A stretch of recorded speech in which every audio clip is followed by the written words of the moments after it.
नमस्कार दोस्तों, स्वागत है आपका महाभारत की गहरी कहानी के दूसरे अध्याय में। पहला अध्याय में हमने देखा कैसे शांतनु और गंगा की विवाह की शर्तों ने हस्तिनापुर में भीष्म की प्रतिज्ञा को जन्म दिया, कैसे सत्यवती के आगमन और राज उत्तराधिकार की समस्या उभरी। अब अध्याय 2 में हम जानेंगे किन परिस्थितियों में कुरुवंश की अगली पीढ़ी आई, कौन से निर्णय उठे और कैसे हस्तिनापुर में भविष्य का मार्ग तय हुआ। पहले यह याद कर ले कि हस्तिनापुर के राजा शांतनु, उनकी पहली पत्नी गंगा से भीष्म और दूसरी पत्नी सत्यवती से जन्मे पुत्र चित्रांगद और विचित्रवीर्य है। भीष्म ने प्रतिज्ञा के कारण शासन और राजगद्दी पर अधिकार नहीं लिया। चित्रांगद ने गद्दी संभाली, लेकिन उसकी आयु कम हुई। तब शासन विचित्रवीर्य के हाथ में आया। चित्रांगद के अचानक मृत्यु के बाद शांतनु के राज्य की जिम्मेदारी विचित्रवीर्य के आधिपत्य में चली गई। विचित्रवीर्य एक तरह से राजा बने, परंतु अभी भी बहुत युवा थे। भीष्म ने राज्य पर नियंत्रण बनाए रखा और कई सलाहें दी। भीष्म ने विचार किया कि विचित्रवीर्य को विवाह करना चाहिए ताकि अगली पीढ़ियां हो सके। कश्मीर का राजा काशीराज आत्मगौरव और राज शोभा के चलते अपनी 3 राजकुमारियों को अंबा, अंबिका और अंबालिका का स्वयंवर आयोजित करता है। भीष्म स्वयं इस स्वयंवर में जाते हैं। युद्ध कौशलों से तीनों कन्याओं को जीतकर हस्तिनापुर ले आते हैं। हस्तिनापुर पहुंचने के बाद अंबा स्पष्ट रूप में कहती है कि उसका मन पहले से ही राजा शाल्वर की ओर है। भीष्म ने धर्म और आदर की भावना से काम किया। अंबा को सम्मान देते हुए उन्हें राजा शाल्व को भेज दिया, लेकिन शाल्व डर और राजनीतिक विचारों से उन्हें स्वीकार नहीं करते। अंबा अपमानित महसूस करती है और गुस्से में अंतिम प्रतिज्ञा करती है कि उसी भीष्म की प्रतिज्ञा और त्याग सूबे को उसके लिए बंदी बना देंगी। अंबिका और अंबालिका से विवाह होने के बाद विचित्रवीर्य कुछ समय शासन करते हैं, लेकिन शारीरिक कमजोरी और रोगों से ग्रसित रहते हैं। वे अधिक समय जीवित न रह पाते और कोई संतान नहीं छोड़ते। हस्तिनापुर में फिर से संकट मंडराने लगता है। राजगद्दी किसको मिलेगी जब कोई प्रत्यक्ष उत्तराधिकारी ही नहीं है। इस स्थिति को देखते हुए सत्यवती निर्णय लेती है कि धर्म और संस्कार के अनुसार राजवंश को जारी रखना चाहिए।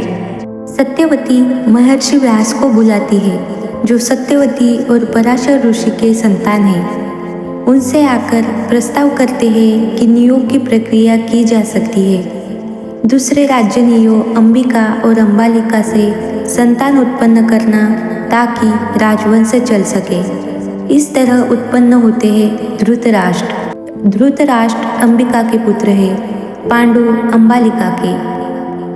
लेकिन ये दोनों भी 2 पुत्रों के पश्चात कोई पुत्र के लिए नहीं मानती, तो रानी सत्यवती दासी को भेज देती है और दासी से जन्म लेते हैं विदुर। धृतराष्ट्र जन्म से ही नेत्रहीन होते हैं। पांडु के शरीर में दोष रहता है और विदुर बुद्धि और नीति में बहुत प्रखर होते हैं। भीष्म इन तीनों राजकुमारों को बचपन से ही शिक्षा देते हैं। धर्म, नीति, युद्ध कला, राज्य चलाने की बातें सिखाते हैं। ये तैयारी उस दिन की है जब हस्तिनापुर में बड़े संघर्ष होंगे। पांडवों और कौरवों की पीढ़ी आमने सामने आएगी। इस अध्याय में हमें कई विशेषताएं जानने को मिली और कई शिक्षाएं भी मिली, जैसे कि त्याग और धर्म। भीष्म का त्याग, उनकी प्रतिज्ञा, अंबा की पीड़ा, सत्यवती का संकल्प, ये सभी दिखाते हैं कि कैसे धर्म, कर्तव्य और व्यक्तिगत भावना आपस में टकराती है। राजनीति और शक्ति का संतुलन। राजवंश में वारिस न होने की समस्या, स्थानीय राजाओं के बीच विवाह प्रस्ताव, राजनीतिक सौदे, ये सभी महत्वपूर्ण है। नियोग की प्रथा। उस समय की सामाजिक व आर्थिक प्रथाएं कैसे काम करती थी, किस लिए राज परिवार ने नियोग को स्वीकार किया। और कई पात्रों की विविधता, जैसे कि धृतराष्ट्र, पांडु, विदुर के व्यक्तित्व से पाठक को दिखता है कि हर भूमिका महत्वपूर्ण होती है। शक्तिशाली हो या कमजोर, बुद्धिमान हो या दोषमय, सभी पात्र अपनी अपनी जगह में अहम भूमिका निभाते हैं। तो दोस्तों, यह था महाभारत का अध्याय 2, जहाँ प्रेम, धोखा, त्याग और निर्णयों ने हस्तिनापुर की कहानी को और गहरा मोड़ दे दिया। अगर आपको यह कहानी पसंद आई हो तो लाइक करें, शेयर करें और सब्सक्राइब करें, ताकि आप अगले अध्याय में ना चूक सके। नीचे कमेंट में बताइए कि आपको सबसे ज़्यादा कौन सा भाग भावुक लगा, अंबा का विरोध या पांडु धृतराष्ट्र विदुर का जन्म। अगले अध्याय में हम देखेंगे कैसे पांडवों और कौरवों की पीढ़ी का विकास हुआ, कर्ण की उत्पत्ति और उसकी कहानी, कुंती और माद्री की भूमिकाएं, पांडवों की शिक्षा, युद्ध कौशल सीखना और उनकी राजनीति में प्रवेश। शुरुआत होती है युद्ध की तैयारियां, हल्की लड़ाइयाँ और विवाद, जिससे महाभारत की मुख्य लड़ाई की आधारशिला पड़ी जाती है। अगले अध्याय के लिए तैयार हो जाइए, क्योंकि जब कहानी शुरू होती है विवाद उभरते हैं और मोड़ ऐसे आते हैं जो इतिहास बदल देंगे। तब तक बने रहिए हमारे साथ इस सफ़र में, महाभारत की गहराइयों में। तो मिलते हैं अगली वीडियो में, तब तक के लिए धन्यवाद।